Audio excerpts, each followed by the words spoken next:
చందమామ కథ అత్తను జయించిన కోడలు. పూర్వం ఒక ఊళ్ళో ఒక యువకుడు ఉండేవాడు. అతనికి పెళ్ళయి పెళ్ళాం కాపురానికి వచ్చింది. కానీ అతని తల్లి పరమ దుర్మార్గురాలై కోడల్ని నానా బాధలు పెట్టేది. ఆఖరుకు కడుపు నిండా భోజనమైన చేయనిచ్చేది కాదు. వాళ్ళ దొడ్లో కాకర పాదుండేది. అత్త రోజు కాకరకాయలు కోసి తనకు తన కొడుక్కు సరిపడేడంతే వండి కోడలికి ఒక్క ముక్క కూడా దక్కనిచ్చేది కాదు.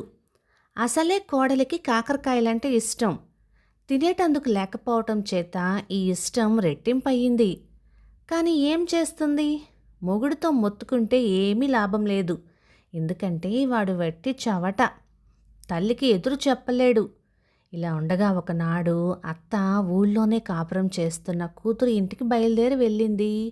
ఇదే సమయం అనుకొని కోడలు పాదున ఉన్న కాకరకాయలు ఇన్ని కోసి సలక్షణంగా కూర చేసి అన్నం వండుకుంది.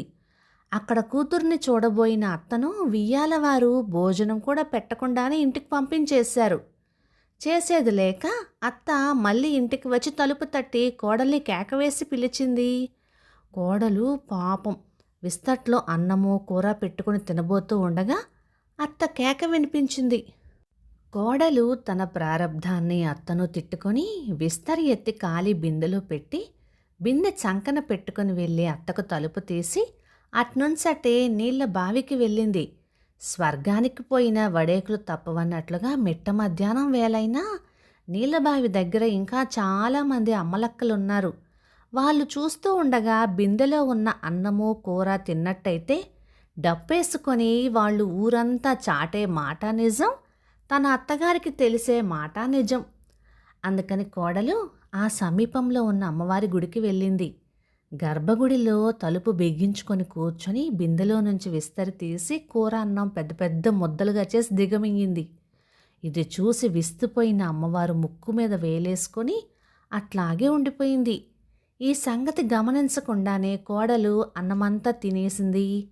ఆమె బావికి వెళ్ళి బిందెలో నీళ్లు చేదుకొని ఇంటికి తిరిగి కూడా వెళ్ళిపోయింది. ఆ సాయంకాలం పూజారి మామూలు ప్రకారం అమ్మవారి గుడికి వచ్చి అమ్మవారు ముక్కు మీద వేలేసుకోవడం చూసి ఆయన కొయ్యబారిపోయాడు. కొంతసేపటికి ఆ అర్చకుడు స్పృహ తెలుసుకొని గబగబా రాజుగారి దగ్గరికి వెళ్ళి మొరపెట్టుకున్నాడు.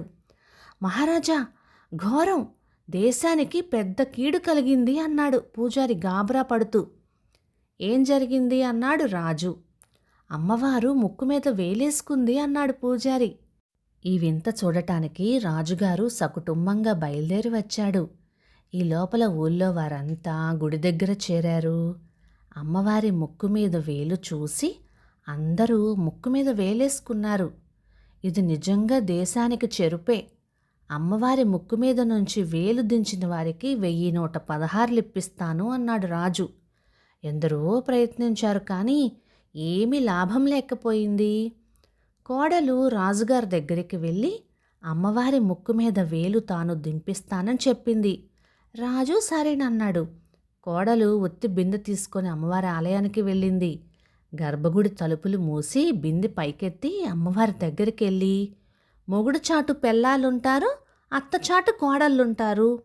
నువ్వు ఆడదానివే కదా, ఒకరిని చూసి ముక్కున వేలేసుకుంటావా, వేలు దించుతావా లేదా అని బిందెత్తింది. వెంటనే అమ్మవారు ముక్కు మీద వేలు దించేసింది. పూజారి ప్రాణం కుదుట పడింది. రాజు కోడలికి 1116 పసుపు కుంకుమ చీర రవిక మొదలైనవన్నీ పెట్టి పంపించాడు. ఇక ఊళ్ళో వాళ్ళిచ్చిన కానుకలకైతే లెక్కే లేదు. అది మొదలు ఊళ్ళో వాళ్ళు అమ్మవారి జాతరలు మాని కోడిపుంజుల్ని గొర్రె పొట్టేళ్ళని కోడలికే ఇచ్చిపోసాగారు. ఇవన్నీ చూస్తున్న అత్తగారికి కోడలి మీద ఈర్ష్యతో పాటు భయం కూడా పట్టుకుంది. ఆవిడ ఒకనాడు కొడుకును పిలిచి వాడితో రహస్యంగా, నీ పెళ్ళాం మహాశక్తిరా నాయనా, దాంతో నువ్వేం కాపురం చేస్తావు? దానికి కోపం వచ్చిందంటే నిన్ను నన్ను కూడా విరుచుకొని తినేస్తుంది అని ఆదుర్దాగా అనింది. నేనేం చేసేదమ్మా, అది వరకు నాకు నువ్వంటేనే భయంగా ఉండేది, ఇప్పుడు అది అన్నా కూడా హడలుగానే ఉంది అన్నాడు కొడుకు పిచ్చిమొహం వేసుకొని. కనుకనే రా, మనం యుక్తిగా దాన్ని మారణహోమం చేసేద్దాం.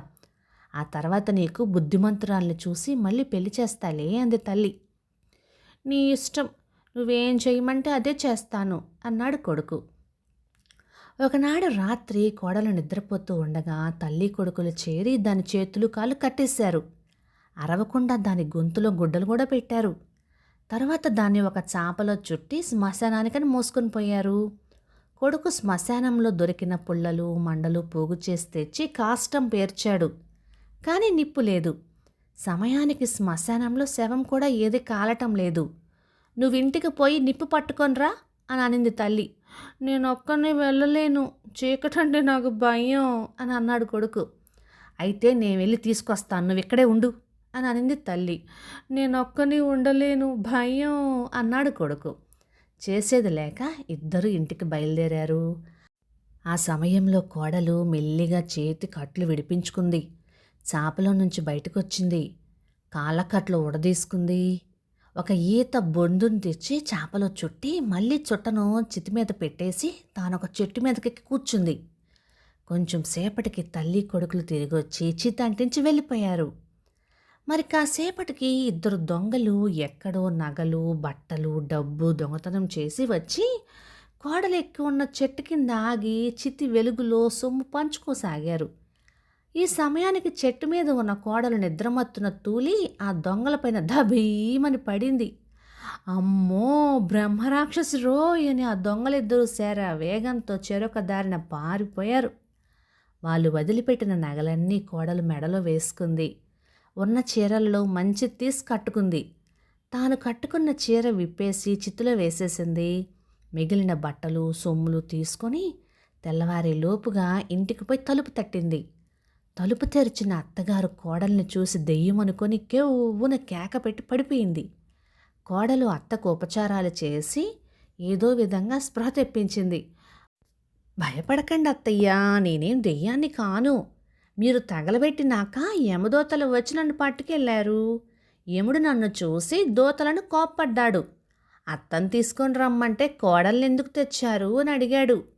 నేను యమధర్మరాజుని బతిమిలాడి బామాలి, మా అత్త ఇక మీదట బుద్ధిగా ఉంటుందండి, ఆవిడను అప్పుడే తీసుకొని రాకండి అని అన్నాను. యముడు చివరకు బలవంతాన ఒప్పుకున్నాడు. తర్వాత యముల వాళ్ళు నాకు ఈ నగలు బట్టలు పెట్టి మన ఇంటి బయట దిగబెట్టారు అత్తయ్యా.